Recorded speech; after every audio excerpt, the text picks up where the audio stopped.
Focus. Ideate. Innovate. Enable.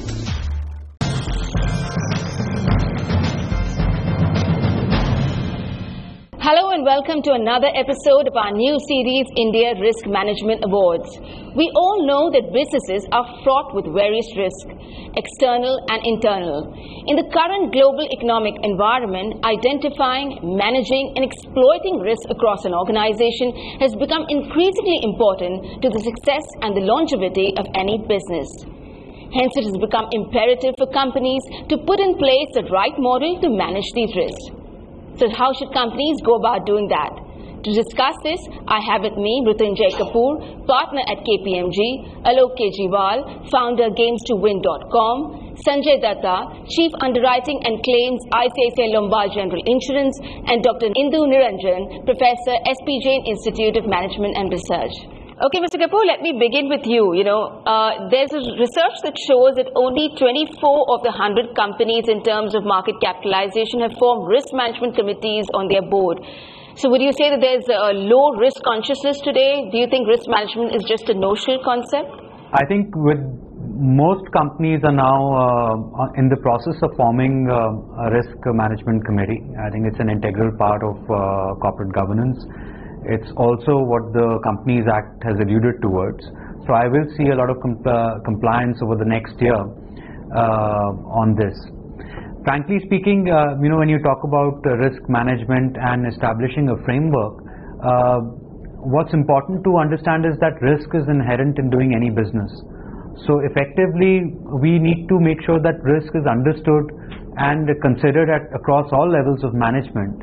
And essentially there is an appropriate governance model to basically identify,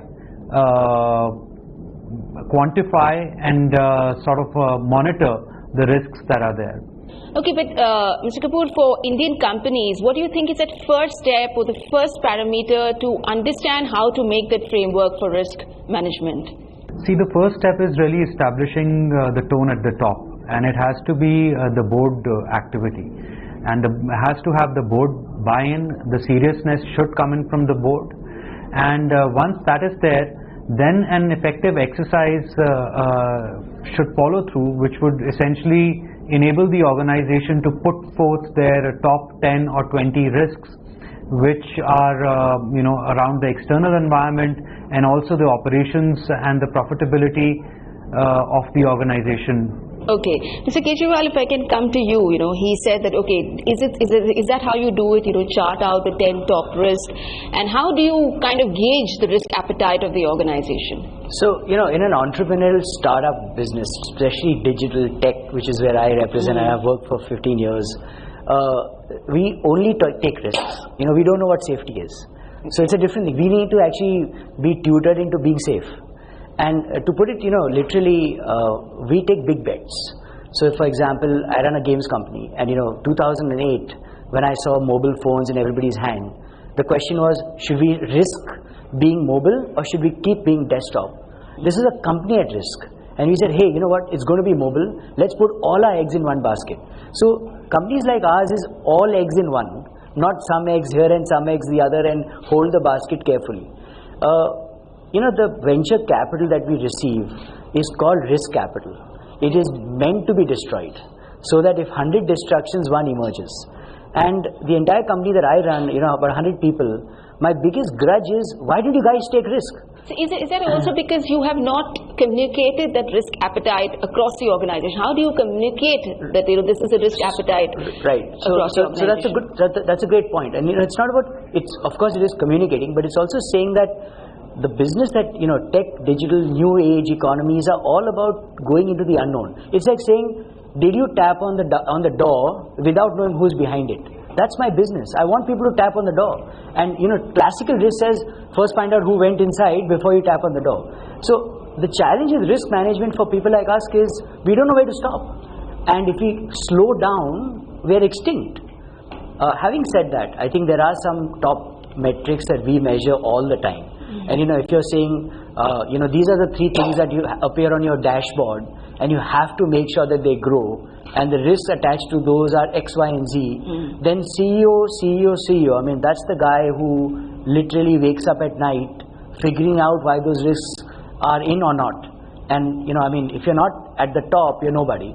Okay. So yeah. So Mr. Datta, that's what of course we'll come to that CEO bit. But how do your insurance companies go about advising companies in framing their model? Is it that you say that okay, chart out your first 10 risks?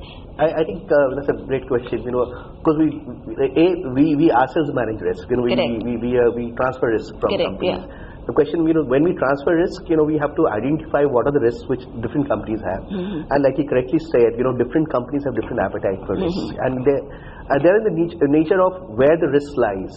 For example, I'm sure he would be okay to bet risk capital for strategic, this is a strategic risk he's taking, mobile or desktop.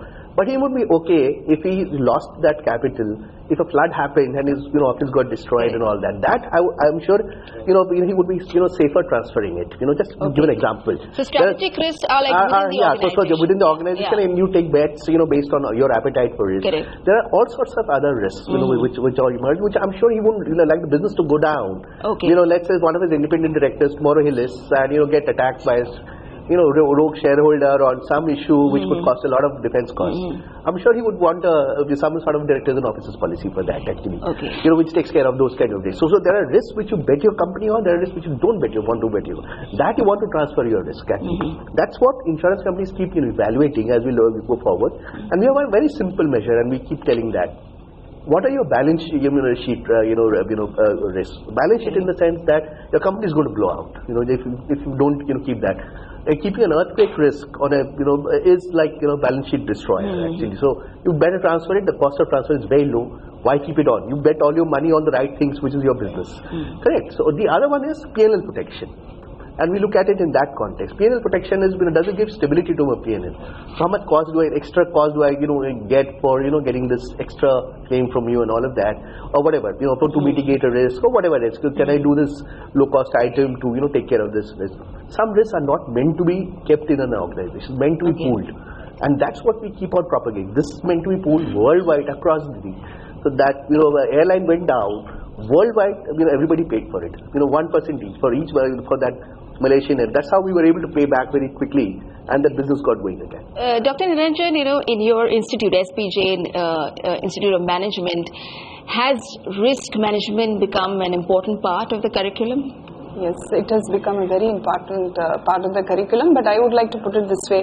Until 2008-9, we offered, the curriculum had a lot of focus on portfolio management and structured products, which was most sought after by the students, because when a bank comes in or any recruiter comes in, they would ask, are you doing the exotic derivatives and are you teaching your students how to do structured products? And I remember clearly in 2009, after the crisis, when we had the recruitments happening, the last leg in January, the students said that all the companies which come in want to see a curriculum which has risk management in the curriculum. So, of course, we are an organization which is very much towards influencing practice. So, we could immediately bring in the concepts into the curriculum, and we did what the industry wanted. But we've always been having a risk management as part of all the courses and subjects at every instance when we deliver a concept. We kind of make the students think about what could be the various elements of risk and how do you manage it. Risk mitigation may lead to mitigation in your profitability as well, but management of risk leads to understanding the risk and taking measures to overcome it. You all don't have a chief risk officer in that sense. It is the CEO that plays a role. So what is your view on that, and is there any examples or case studies you can give in terms of risk and how the organization has managed it? Sure. So so let me give a very interesting example of what happened to us in a very positive and very frothy kind of risky venture that we took way back in 2002-03 when the first .com boom and bust had happened. One of our investors, SoftBank, said, India is not growing at all, and we're down in the dumps. Come to China. Let's set up the same contesting business in China. Now, when you are confronted with a proposition like that, who the hell is going to go to China? It's so risky. What's going to happen? You're going to blow up in China. And are we going to risk our balance sheet, P&L, and everything we've got on this one bet? And we did that. Now, what did we assess? What we assessed was nothing is going to happen to us anyway. What happens if you fly to China? We've been talking, the VC said, if you do this I will be a partner in risk. So companies like us love to take risk, but we also love to find partners in risk. And partners could be venture capital, partners could be employees. I made a bet with 3 employees of mine saying, I'm going to half your salary, but I'm going to double your ESOP in my firm. That is the way we transcend risk. Now they take a call saying, nothing's going to happen to me, man. 1/3 of money anyway is going to tax. Who wants to pay tax anyway? So that's a risk that I can live without. And they took the bet. And the venture capital said, if you come here, I'll put $2 million in. So they mitigated my risk. The only risk I risked was my time and my company, because if I'd blown up in China, I had no way to come back home. And entrepreneurs have this innate sense of risk taking. They have this pulse to say this or that, something will work out. So you can mend your way through risk. It's not do or die. There are many ways out. And for people like us, we live through that because it's a sandstorm that passes. So we don't even think about it with so many with jargon and with Excel sheet. We just do it. Yeah, but I think okay, you would like to have a wild guess, as an entrepreneur, it's all about risk taking. That's why you are an entrepreneur. So that's interesting. But as you scale up, maybe you need to have more structured risk taking. And I also believe that in an organization, there are some risks which are core to the business, and there are some risks about which you don't have much control. So that can be transferred. So maybe to an insurance company or through derivatives, forward contracts, and so on. So there's no point in handling those risks about which I don't have much of control or capacity to manage. So, but at the same time, if I'm going to mitigate my core business risks, then I think I have no business to be in that business. Yeah, so even KPMG also says in a report that it's important to have a CRO.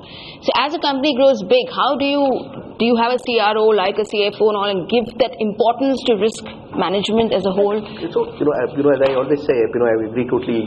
So risk is core to the business. You have to, and again, you have to shift between the risks which are core to the business and one which are non-core. Non-core again, always to transfer it. There's no point in keeping 400 crores for an earthquake. There's no point in dropping that money. 400 crores will come in when terrorist attack happened. We paid that money. There's no point in Taj keeping that money for replacing it. Because that's not core to the business actually. So having said that, there are 2 important aspects. We feel while you need to be more structured when you're big and all of that, to understand the nature of, gather all the information, all of that. The point is that you want to build a risk culture. As I put it. So, but does that come from having one CRO? No, it doesn't. That's the culture. Comes. Of course, it's top driven. I'm not saying that, but just having one risk CRO doesn't build that culture. So there is constant communications, constant awareness exercise, and also this kind of goading that you don't take risk, you are dead. For people who are in business. And if the other side of the same thing, which you have to say, but you must take risk with a plan. There has to be a alternate plan, for what you're going to do, what happened. And identifying that what is core, non-core and all of that is very important. Maybe that's where the framework comes in. And on frameworks, we always have 2 advices. One is when we say this very clearly to every industry we deal with, because we see risks across industries and we have a hell of a lot of industries. But the most important thing is there is a domino effect of risk. People miss that a lot of times. They see it very, very siloed. There is a domino effect of risk. Something something could originate in the non-core area and move into your core area. Your business could go down. Just because it originated in the non-core, earthquake happening, demand goes, SARS happening, demand goes down. It will affect you even on the strategic stuff actually. So that's one. The second part is risk is a moving target. So you have to keep evaluating it in a framework, keep evaluating over a period of time. So if you are small, of course, the CEO doubles up, he looks at all the risks and all. But you're structured, you have to differentiate, gather all the information, and be able to see, to see in a framework which keeps measuring how it's changed and how it's moving, operational risk and all of that. So that's where a CRO helps in making complete. That's where external experts, academicians, help a lot because of the fact that they're able to build in that knowledge which is required for a structured organization to go forward on that. But at the end of the day, no ship was meant to stay in a harbor. It was meant to go out in the high seas. So that's what we need to prepare businesses for. Mr. Kapoor, you would like to add here? You've got to have a structure. See, anything that is driven, including culture, change, importance, has to go through a structure. A CRO becomes important because it enables that individual to drive a risk culture across the organization. See, essentially what you're doing is you're saying that, okay, what can go wrong when you perform certain activities or you're taking certain decisions, and that flows into your daily operations, flows into your strategy. And it's not, and risk in today's world is not just about natural calamities, which of course is fairly important and is a big area, but is also important on how you operate on a day-to-day basis. I mean, if you look at Enron, if you look at some of the other examples where organizations have really gone down because of lapses, either in terms of how they presented their financial statements to the shareholders, violated regulations, and those risks are inherent because as you become a large organization, the promoters or entrepreneurs cannot control that. Mr. Kapoor, risk versus morality, and you had mentioned Enron, we also had cases like Ranbaxy. Do you think that's really there is some different approach that we need, and organizations need to communicate that across? I don't think there is anything like risk versus morality. I think morality is number one. It has to be the tone at the top, and it has to be the sustenance of an organization. And there are many examples other than Enron where organizations which follow the right moral conduct far outlive organizations which might be successful in the short term and maybe cut corners. So I think morality is a very large area, and I think it's very important for me to reiterate that goes without saying that's what organizations need to drive from the top right down into the organization at every level. My final question to all of you is that, if you can outline the first 3 parameters that one should keep in mind while, making a framework for risk management. Dr. Niranjan? Okay. Yes, of course, you need to take care of your balance sheet and your income statement. But when I look at parameters, I would want to differ a little bit. One is I would want to say that we talked about the chief risk officer. I think it should be integrated. So everyone in the organization should behave like a chief risk officer and a CEO. Take the risk but know how to manage it. And also I would like to add that the objective of the organization, strategic objective of the organization should be communicated to the last level, so that every activity in the organization is in alignment with the strategic objective. That is again very important.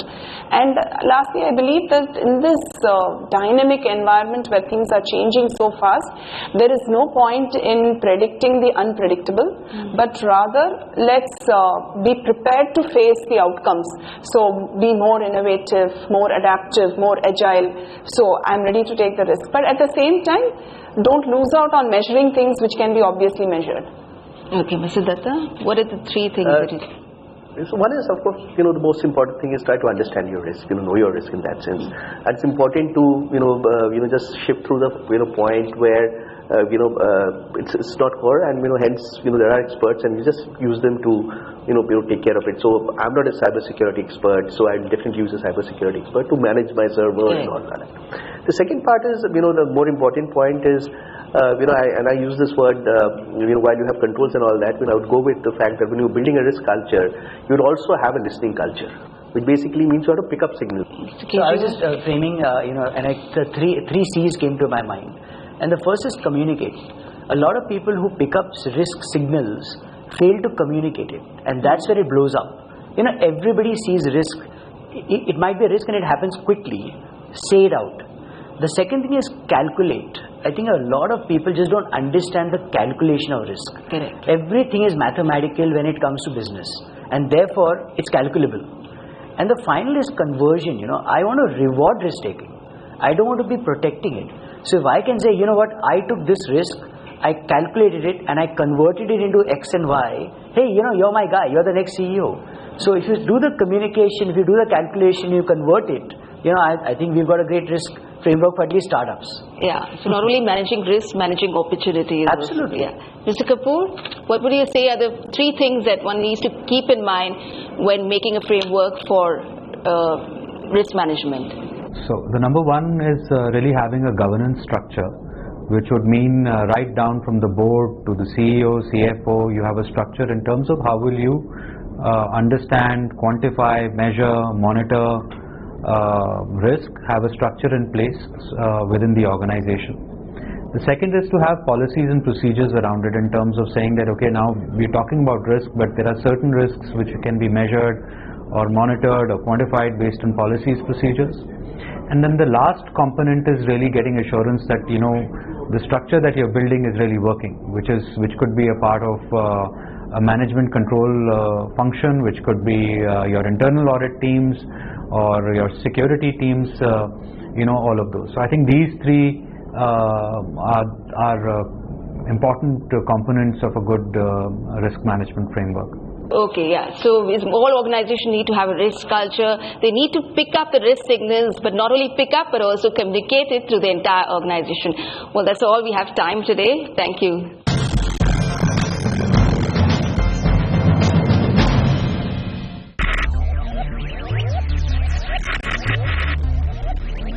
Focus. Ideate. Innovate. Enable.